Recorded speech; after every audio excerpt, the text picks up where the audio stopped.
వెంకటరెడ్డి గారు వైఎస్ఆర్సీపీ అధికార ప్రతినిధి మనకు ఫోన్ లైన్లో అందుబాటులో ఉన్నారు. వెంకటరెడ్డి గారు, 99 పైసలకి భూములు ఇచ్చేస్తాం, ఎవరైనా రావచ్చు, ఎక్కడైనా అడగచ్చు, ఐటీ ముసుగులో అందరికీ దోచిపెట్టేస్తాం, ఎకరా 99 పైసలు.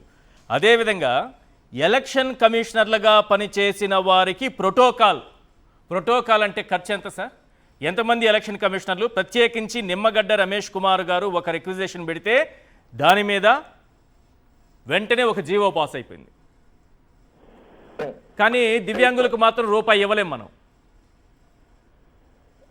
ఈశ్వర్ గారు, ఇక్కడ మనం గమనించాల్సింది ఏంటంటే చంద్రబాబు నాయుడు గారి కోసం ఎవరైతే పనిచేస్తారో ఆ పనిచేసిన వాళ్ళకి అడ్డగోలుగా అధికార దుర్వినియోగం పాల్పడతా ఏదైనా చేసేస్తాం నిబంధనలకు విరుద్ధంగా అనేది ఈ రోజు మరోసారి నిమ్మగడ్డ రమేష్ కుమార్ విషయంలో నిమ్మగడ్డో కరకట్టో పని చేస్తేనే కాదు కదా సార్, ఆ దివ్యాంగులు కూడా ఓట్లు వేయాలి కదా. కాదు కదా, నిమ్మగడ్డ రమేష్ కుమార్ మీకు చంద్రబాబు నాయుడు గారికి అనుకూలంగా గత జగన్మోహన్ రెడ్డి గారి ప్రభుత్వంలో ఎలా పనిచేశాడు అనేది మీ అందరికీ తెలుసు, మనందరం చూసాం. చాలా వివాదాస్పద ఎన్నికల కమిషనర్ గా ఎలా పనిచేశాడు ఏంటనేది. ఇప్పుడు మన రాష్ట్రంలో పనిచేసింది కేవలం ఇప్పుడు ఉన్నది రెండు ఎలక్షన్ కమిషనర్లు, ఇద్దరు. ఒకటి నిమ్మగడ్డ రమేష్ కుమార్, ప్రస్తుతం ఉన్నటువంటి నీలం సాహ్ని గారు.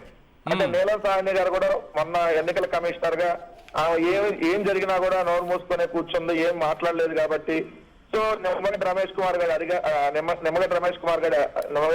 గారు అడిగారు కాబట్టి సో అది ఆమె కూడా ఎక్స్టెండ్ అయ్యేది. మీ పార్టీ జీవితకాలం గుర్తు పెట్టుకోవాల్సిన మరో ఎలక్షన్ కమిషనర్ కూడా ఉన్నారు, మీనా గారు. జీవితకాలం, మీ పార్టీ ఉన్నంత కాలం గుర్తు పెట్టుకోవాలి ఈ పేరు. ఎందుకంటే సక్రమంగా ఎన్నికలు నిర్వహించినటువంటి గొప్ప అధికారిగా దేశవ్యాప్తంగా పేరు పొందిన వ్యక్తి అయినా. అదే ఆల్రెడీ ఆయన ప్రభుత్వంలోనే ఇప్పుడు విధులు చేస్తా ఉన్నాడు కాబట్టి ఇప్పుడు వీళ్ళకి ఎక్కడికి వెళ్ళినా అంటే ఇవ్వాలని అంటున్నారు. మరి అలా అన్నప్పుడు మాజీ ఉద్యోగులందరికీ, మరి మాజీ ఎమ్మెల్యేలకి లేదంటే మాజీ ఎంపీలకి వాళ్ళకి కూడా ప్రోటోకాల్ ఉండాలి కదా అప్పుడు. ఎందుకంటే వాళ్ళందరూ కూడా ప్రజెక్ట్ చేసిన వాళ్ళే కదా.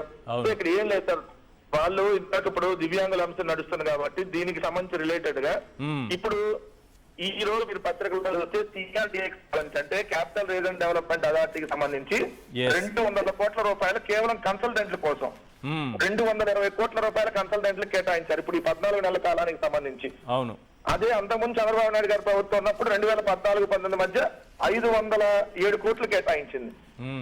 అంటే కన్సల్టెంట్ల పేరుతో దోచి పెడతారు, వాళ్ళకి కావాల్సిన వాళ్ళకి 99 పైసలకి భూములను దోచి పెడతారు. కానీ అర్హులైనటువంటి దివ్యాంగులకు మాత్రం పెన్షన్ ఇవ్వడానికి వాళ్ళకి నోరు రావటం లేదు. నిజంగా రాష్ట్ర వ్యాప్తంగా వ్యవహరిస్తున్నారంటానికి అది ఒక నిదర్శనం. అట్లానే మీరు చూస్తే 29 మంది అడ్వైజర్లు నియమించారు ఈశ్వర్ గారు ఇప్పుడు వరకు. 14 నెలల కాలంలో 29 మంది సలహాదారులు ఈ ప్రభుత్వం. లక్షల రూపాయలు కలిపి 4.5 లక్షల రూపాయలు. ఇక్కడేమో 4.5 లక్షల పెన్షన్లు తొలగించారు 14 నెలల కాలంలో. ఇక్కడేమో 14 నెలల కాలానికి వచ్చేటప్పటికి 4.5 లక్షల రూపాయల శాలరీతో 29 మంది అడ్వైజర్లు నియమించారు. ఇప్పుడు మీకు నిమ్మగడ్డ రమేష్ కుమార్ లాంటి వాళ్ళకి అధికార దుర్వినియోగం. సో ఇవన్నీ చూస్తే ఈ ప్రభుత్వం ఎంత ఒంటెద్దు వెళ్తా ఉంది, పేద ప్రజలను ఎంత కక్ష కట్టి వాళ్ళకి కావాల్సిన వాళ్ళని ఏ విధంగా అందరం ఎక్కిస్తుందంటానికి ఇది నిదర్శనం. Right, thank you sir. Venkatareddy గారు ఫోన్ లైన్లో మీ అభిప్రాయం తెలియజేసినందుకు.